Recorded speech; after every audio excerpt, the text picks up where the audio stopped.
ጤና ይስጥልን። ይህ ፋስት ዴሊ ነው። ሰላምታችን በያላችሁበት ይድረስ እያልን በዕለቱ የተሰሙ ዋና ዋና ጉዳዮችን ወደ እናንተ ይዘን ቀርበናል። ቻናላችንን ሰብስክራይብ፣ ፕሮግራማችን ላይክና ሼር እንድታደርጉ እየጋበዝን የዕለቱን አበይት ዜናዎችን አስቀድመን እንጀምራለን። ኢትዮጵያ በሴራ የተነጠቀችውን አሰብ ለግብፅ አሳልፋ የሰጠችው ኢሳያስ አፈወርቂዋ ኤርትራ የበሰበሰ ዝናብ አይፈራም እንዲሉት ኢትዮጵያ ላይ ወረራ ለመፈጸም በቡሬ በኩል ትንኮሳዋን አጠናክራ ቀጥላለች። የኤርትራ ጦር በኢትዮ ኤርትራ ድንበር ቡሬ የተጠናከረ ትንኮሳ እየፈጸመ ሲሆን ከኢራን የተገዙት አዳዲስ ድሮኖችም በኢትዮጵያ ድንበር ቅኝት ሲያደርጉ መታየታቸው ተገልጿል። በአሁኑ የመረጃ ሰዓታችን የዚህና በተፈናቃይ ስም የሚሰበሰቡ ገንዘቦችንና ወደ ስፍራ የሚላኩ ዕቃዎችን በኤርትራ ድንበር አድርጎ እያሸሸና ዳግም ወደ ጦርነት ሊማግደው ላሰበው ታማኝ ጦር ሲቀልበው የሰነበተው ህወሓት ሰሞኑ ከትግራይ የወጡ ተንቀሳቃሽ ምስሎች የህወሓትን ድርጊት በገሃድ ለዓለም ያሳዩ ሆነዋል ስለመባሉና ይህን አስታከው የህወሓት ጀነራሎች ያሰሙት ካለው ክስ ጋር ተያይዞ የህወሓቱ ጉምቱ ጀነራል የክልሉ ሁኔታ ከአቅማችን በላይ ነው ስለማለታቸው የተሰማውን እንዲሁም በትግራይ ክልል በገፍ ትጥቅ ላይ እየዋለ የሚገኙ የኤርትራ የመገበያያ ገንዘብ የተመለከተውን አክለን ልናስደምጣችሁ ይዘን ቀርበናል። እስከ ፍጻሜው አብራችሁን ቆዩ። በቡሬ ግንባር በኩል የተጀመረው የሻዕቢያ ጦር ትንኮሳ ተጠናክሮ መቀጠሉ ተሰምቷል። ከአሰብ ወደብ ከ50 ኪሎ ሜትር በታች በሆነ ርቀት ላይ በምትገኘው ቡሬ በኩል የሰፈረ ሻዕቢያ ጦር ትላንት የጀመረውን ትንኮሳ አጠናክሮ መቀጠሉን የአካባቢው ምንጮች አረጋግጠዋል። የአስመራው አገዛዝ ይህንን ትንኮሳ አጠናክሮ የቀጠለበት የአሰብ ወደብን ለግብፅ አሳልፎ ለመስጠት ከጫፍ በደረሰበት ወቅት መሆኑ ደግሞ ከትንኮሳው ጀርባ ያለው ዓላማ ምን ይሆን የሚለው ጥያቄ ጎላ ብሎ እንዲነሳ ያደረገው መሆኑን ነው የተናገረው። የኤርትራ ጦር ድንበር ተሻግሮ በቡሬ ድንበር ትንኮሳ እየፈጸመ መሆኑን የሚገልጸው መረጃ ከስፍራው ወጥቷል። ጦር ወደ አፋር ክልል በመግባት ትንኮሳ እያደረገ ነው ተብሏል። ሻዕቢያ አላርፍም ብሏል። በአፈቀላጤው አቶ የማነ በኩል የኛ የምንፈልገው ሰላም ነው ቢልም በተግባር ግን ጸብ አጫሪ ድርጊቱን ቀጥሎበታል።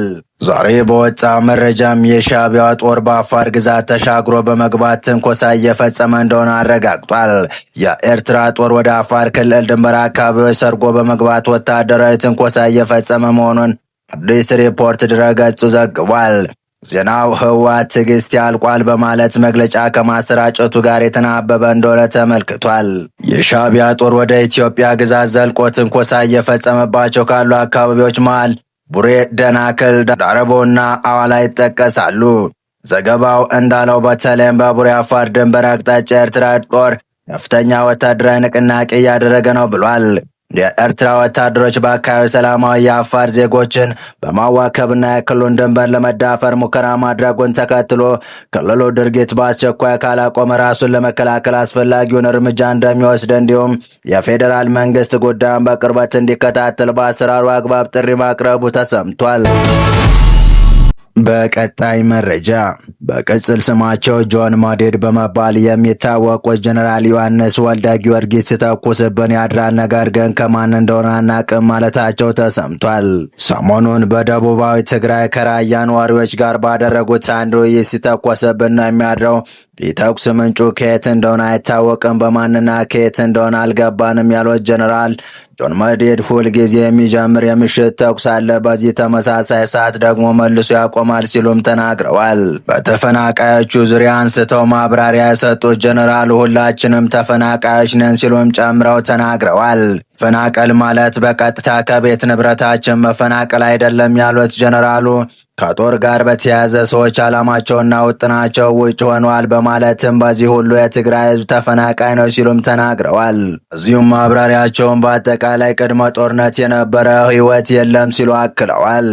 ጀነራሉ መፈናቀል ማለት በኢኮኖሚም በስነ ልቦናም ጭምር ነው ሲሉ ማብራሪያቸው የሰጡ ሲሆን በተለይ ደግሞ የተከሰተውን የኢኮኖሚ ድቀት ተከትሎ በትግራይ ታሪክ ታይቶ የማይታወቅ ለላኪነትና አሽከርነት ተፈጥሯል ሲልም የሰላ ትችታቸው እንዳሰሙም ተመላክቷል። በትግራይ ከተራ ዝርፊያ እና ስርቆት ባለፈ መሰረተ ልማቶች ላይ ያነጣጠረ ዝርፊያ እየተስፋፋ እንደዚሁም ግድያዎችን በተለያዩ ምክንያቶች እንደሚታዩ ያመለከቱት ጀነራሉ በክልሉ ህገወጥ የሰዎች ዝውውርና የትጥቅ ዝውውሮች ሳይቀር ተስፋፍተው ይገኛሉም ብለዋል። በውስጣችንም ግርግርና አመፅን ለመፍጠር የሚታዩ አደረጃጀቶችም ጭምር እየተስተዋሉ ነው ሲሉም አክለዋል። ጀነራል ዮሐንስ በዚህ ማብራሪያቸውም እነዚህ ጉዳዮች በተራ ሰው የሚፈጸሙ ሳይሆኑ ፖለቲካዊ ተልዕኮ ያላቸው ናቸው በማለትም በሌሎች ስማቸው ባልተጠቀሳቸው አካላት ላይ ኃላፊነቱን ላከኩበትን ሁኔታ ታይቷል።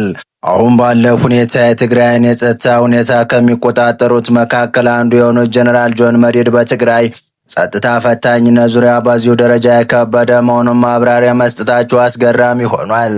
ጀነራሉ በትግራይ ታጣቂዎችን በማደራጀትና ተከታታይነት ያላቸውን የጦር ቅስቀሳዎችን በማድረግ የሚታወቁ ሲሆኑ በአፋር ክልል አራ መሬት በሚል የተደራጀውን ኃይል ወደ ትግራይ ዘልቆ ለመግባት በሚል በእሳቸው የሚመራውን አንድ የትግራይ ታጣቂዎችን ቡድን እየመሩ ይገኛሉ። ወራት በፊት ወደ አፋር ዘልቆ የገባውን የህወሓት ታጣቂ ኃይል ከመሩት የታጣቂዎች አመራሮች መካከል አንዱ መሆናቸውን የወቅቱ መረጃዎች ያመለክታሉ። ወደ መጨረሻው መረጃ አለፍን። የኤርትራው ናቅፋ ድንበር አልፎ የተሰራጨ ነው። የኤርትራ ናቅፋ ከድንበር አካባቢዎች ወደ ተለየ ገበያ ዘልቆ የተሰራጨ መሆኑ ተሰምቷል። ድንበር አካባቢ ተገድቦ የነበረው የጸጥታ መገበያያ ገንዘብ ናቅፋ ከኮንትሮባንድ ንግድ ጋር ተያይዞ ወደ ሌሎች ከተሞች በስፋት እየተሰራጨ ነው። ዋዜማ ዛሬ ማለዳውን እንዳስነበቡ ኤርትራውያን ናቅፋ ቅርብ ጊዜ ወዲህ በትግራይ ክልል ከተሞች እስከ አዲስ ግራትና አድዋ ድረስ እየተሰራጨ መሆኑን ገልጿል። ናቅፋ በትግራይ ከተሞች እንዲሰራጭ ያደረገው በድንበር ከተሞችና በወሰን ተዋንያን ተገድቦ የነበረ የኮንትሮባንድ ንግድ መስፋፋቱን ተከትሎ ነው። በኤርትራና በትግራይ መካከል ያለው ድንበር ተከፍቶ የኮንትሮባንድ ንግድ እያደገ ሲመጣ በውስጥ ነጋዴዎች እጅ የነበረውን ናቅፋ አሁን ወደ ትናንሽ ነጋዴዎች እጅ መድረሱን በንግድ ስራ ላይ የተሰማሩ ነጋዴዎች ነግረውናል ሲል ዋዜማ በዘገበው አክሎ አመልክቷል። ናቅፋ መስፋፋት በተወሰነ መልኩ በትግራይ ከሚታይ የብር አቅርቦት እጥረት ጋር የተያያዘ እንደሆነ በባንክ ስራ ላይ የተሰማሩ ባለሙያዎች ይናገራሉ። በትግራይ ባለው የጸጥታ ስጋት ምክንያት በርካታ ሰዎች ጥሬ ገንዘብ ከባንክ አውጥቶ በቤታቸው መያዝ መጀመራቸው የብር አቅርቦት እጥረት ማስከተሉን የባንክ ባለሙያዎች ያስረዳሉ። በድንበር አካባቢ ያለው ንግድ ከጊዜ ወደ ጊዜ እያደገ መምጣቱና ከሁለቱም ወገን አዲስ ነጋዴዎችን፣ ደላሎችና የኮንትሮባንድ እንቅስቃሴዎችን በስፋት እየተሳተፉበት መሆኑን ነዋሪዎቹ ገልጸዋል። በዚሁ የድንበር ንግድ ላይ የተሰማራ አንድ የትግራይ ባለሀብት እንደገለጹት እንደ ሳሙና፣ ዘይትና ኤሌክትሮኒክስ የመሳሰሉ ፍጆታዎችን ከአዲስ አበባ ከሚገዛበት ዋጋ ጋር ባነሰ በድንበር በኩል ስለሚወጣ ፍጆታውን ወደ አቅራቢያ ከተሞች ወስዶ በተሻለ ትርፍ ለመሸጥ መቻሉን ያብራራሉ። ከትግራይ ወደ ኤርትራ ድንበር የሚሻገሩት በአብዛኛው እንደ ነዳጅ፣ የእህል ምርቶች፣ የቁም እንስሳና ሸቀጣሸቀጦች ናቸው። እነዚህ ምርቶች በድንበር አካባቢዎች በከፍተኛ ዋጋ ስለሚሸጡ ወጣቶች በአነስተኛ መጠን ጭምር በድንበር ከተሞች ለኤርትራ ገበያ ያቀርባሉ። መደበኛ ባንሆንም አነስተኛ መጠን ያለው የወርቅ ምርት ድንበር ላይ ለኤርትራ ነጋዴዎች እንደሚያቀርቡም ለጉዳዩ ቅርበት ያላቸው ምንጮች ጠቁመዋል። የኤርትራ ነጋዴዎች ወርቅ ሲቀርብላቸው አልፎ አልፎ ከናቅፋ በተጨማሪ በዶላር ጭምር እንደሚከፈሉም ተገልጿል። መቀሌን ጨምሮ በትግራይ ከተሞች ነዳጅ በየመስመሩ መሸጥ የተለመደ መሆኑን ነጋዴዎቹ ገልጸዋል። በየአካባቢው የሚለያይ ቢሆንም በአሁኑ ወቅት የ1 ሊትር ነዳጅ ዋጋ በመቀሌ ከተሞች እስከ 200 ብር ድረስ ሲሆን በኤርትራ ድንበር አካባቢዎች ከ300 ብር በላይ መሻገሩን ዘገባው ገልጿል። ከትግራይ ወደ ድንበር የኤርትራ ከተሞች ለጥቃቅን ንግዶች የሚያቀኑ ወጣቶች ለኤርትራ ገበያ የሚያቀርቡት ምርት የሚሸጡት በናቅፋ ሲሆን ወደ ትግራይ ተመልሰው በጥቁር ገበያ እንደሚመነዝሩም ተመልክቷል። በጥሬ ገንዘብ ላይ በተመሰረተ የድንበር አካባቢ ንግድ ወደ ትግራይ የሚገባው የኤርትራ ናቅፋ በትዩ ገበያ ወደ ብር ይቀየራል።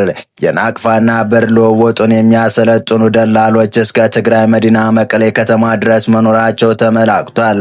እንደ አዲግራት ባሉ የድንበር አቅራቢያዎች ከተሞች አንድ ኤርትራ ናቅፋ በኢትዮጵያ 12 እስከ 15 ብር ድረስ እየተለወጠ መሆኑን የተገለጸው ምንም እንኳ በኢትዮጵያ ባንኮች የውጭ ምንዛሬ ግብይት ውስጥ የኤርትራ ናቅፋ ይፋ ዋጋ የሚወጣለት ባይሆንም መደበኛ ዋጋው አንድ ናቅፋ 7 ብር መሆኑን መረጃዎችን ያመለክታሉ። የድንበር ንግድ መስፋፋት የሚካሄድባቸው እንደ አድመራ፣ ጦርና ዘላንበሳ ያሉ ከተሞች መሆናቸውን የተገለጸው በድንበር ላይ የተሰማሩ የኤርትራና የትግራይ ጸጥታ አካላት ነጋዴዎችን የማለፊያ ገንዘብ ቢጠይቁም እንቅስቃሴ ግን አይከለክሉም ተብሏል። የኤርትራ ወታደሮች አልፎ አልፎ ከትግራይ ነጋዴዎች ላይ በግዳጅ ገንዘብ እንደሚቀበሉና ድብደባ ጭምር እንደሚፈጽሙም ዘገባው ጠቁሟል።